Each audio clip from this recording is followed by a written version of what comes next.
කරනවා. දැන් බයස් එක බලද්දි මම පොඩ්ඩක් පොවයි ඩේලි බලනවා. ඊට අපි 3 මිනිත් එකේ ආවා. ඔන්න 3 මිනිත් අපි දැක්ක අර කලින් අරන් තිබ්බ හයි එකේ liquidity නෙමෙයි zone එකේ. හරිද? ඊට පස්සේ මේ තියෙන්නේ ඊළඟ දැන් තියෙන steam high එක. steam high කියන්නේ අර daily candle එකේ high එක. මේ range එකේ තියෙන්නේ. හරි. ඊට අපි මෙතන අපි analysis එක ගහලා බලමු. කොහොමද මාකට් එක යන්නේ කියලා. හරි. මෙන්න මෙතන හදලා තියෙනවා 3 minute inducement එකක්. 3 minute inducement එකක් හැදුවා. මෙන්න මෙහෙම 3 minute structure එක break කරගෙන මාකට් එක උඩට ගියා. මේ simple විදිහට කියන්නේ. ඊට පස්සේ මෙතන හැදුවේ මොකද්ද? මෙතන හැදුවා 3 minute steam low එක. ඕකේ. මෙතන මම මේ liquid sweep කරලා steam හදලා තියෙනවා. ඊට මාකට් දැන් මේම run වෙගෙන යනවා. ආයෙ මොකද කරලා තින්නේ? මෙහෙම ස්ට්‍රක්චර් එක අඳුර ගන්නත් ක්‍රම තියෙනවා. මෙහෙම කියලා ස්ට්‍රක්චර් අඳුර ගන්න බෑ. මෙතනින් ගියා මෙතන. මේ තමයි ආයි 3 minute inducement එක. හරිද? සමහරක් කට්ටිය මේක ගන්නවා. මේක වෙන්නේ නැහැ. හරිද? සමහරක් කට්ටිය මෙතන ගන්නවා. මෙහෙම inducement එකක් ගන්න ස්ට්‍රක්චර් එක කියලා තියෙන මෙන්න මෙහෙම. 3 minute. මෙහෙම ආවා මෙතනට ගියා ආයි මෙතනට ආවා ආයි කොහෙද මේ කෙලින්ම මේ කැන්ඩල් එක මේ සිංගල් කැන්ඩල් එකක් මේ කැන්ඩල් එක උඩටම ගියා ආයි මේ උඩටම ගියා මෙතනට ආවා ආයි මේක කඩන්න ඕනේ මේ කඩලා නැහැනේ කඩලා තියෙන්නේ මෙතනින් ආයි ඔන්න 3 minute inducement එක දුන්නා ඕකේ ඊට පස්සේ මොකද කරේ දැන් අපි මෙතනින් මාක් කරගෙන තියාගත්ත ගියමුකෝ මෙන්න මේ විදිහට key zone එක මේක unmitigation OB එක OB මාක් කරන විදිය කියනවා මම නිකන් ඇනලයිස් කරන්නේ හරිද නිකන් මේක විතර මම OB එකක් විදියට ගන්න නැහැ හරිද අය OB එකක් විදියට ගන්න නැත්තේ ඉතින් මම OB එකක් විදියට ගන්න නැහැ එතකොට මෙන්න මෙතනින් මොකක්ද වෙලා තියෙන්නේ 3 minute චොච් එකක් දීලා තියෙනවා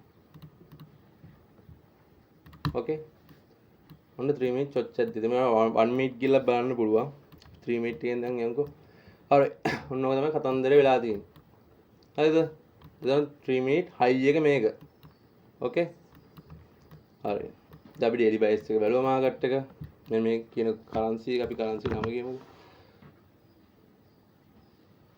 space USDT හරි එතකොට මෙන්න මෙතන අපි දැන් 3 minute trend එක 3 minute trend එක කොහෙද තියෙන්නේ 3 minute trend එක දැන් කොහෙද තියෙන්නේ 3 minute trend එක 3 minute trend එක දැන් කොහෙද තිබ්බේ මුලින් bullish පැත්තට දැන් මෙතන මොකද උනේ change වුණා චොච්චයක් දුන්නා චොච්චයක් දුන්නාට පස්සේ කොහෙද යන්නේ මාකට් එක දැන් down හරිද හැබැයි මේ high time frame එකේ තාම තියෙන්නේ up trend එකේ හරිද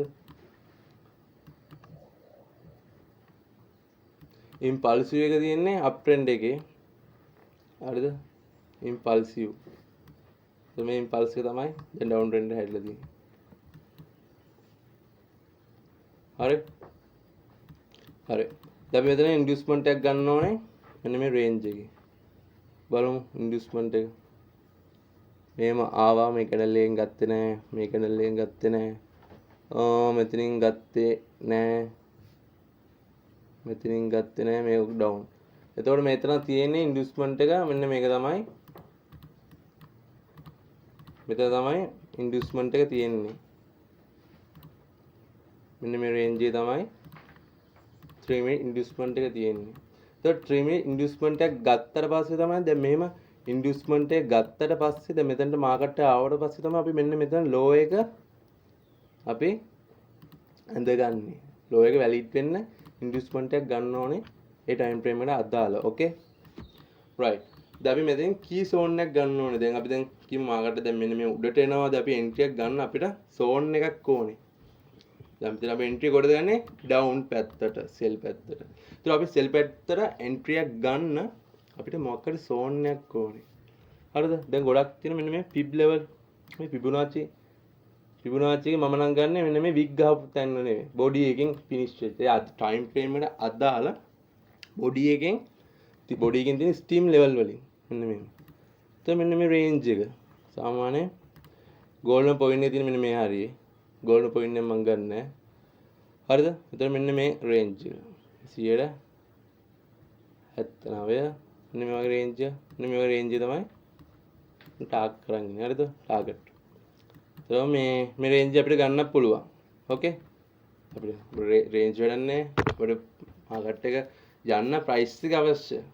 ෆිබොනාචි මේ ලෙවල් අපිට අදාළයි. අදාළ කියන්නේ ඒවන් අපිට පොඩ්ඩක් ගන්න පුළුවන් කියන ඔපචුනිටි එකක් වගේ. හැබැයි අපිට ඒව අදාළ නැහැ. ප්‍රයිස් එක කියන්නේ පිබ් එක විදිහට නේ අපිට ඕනේ ප්‍රයිස් එක ගන්න. මේ ස්මාර්ට් මනීලාගේ ඕඩර්ස් කොතනද දැන් අතර වෙලා තියෙන්නේ? ඕඩර්ස් කොතනද තියෙන්නේ පෙන්ඩින් ඕඩර්? හරිද? මාකට් එකේ කොතනද ලික්විඩිටි තියෙන්නේ? දැන් අපිට ඒවනේ අවශ්‍ය.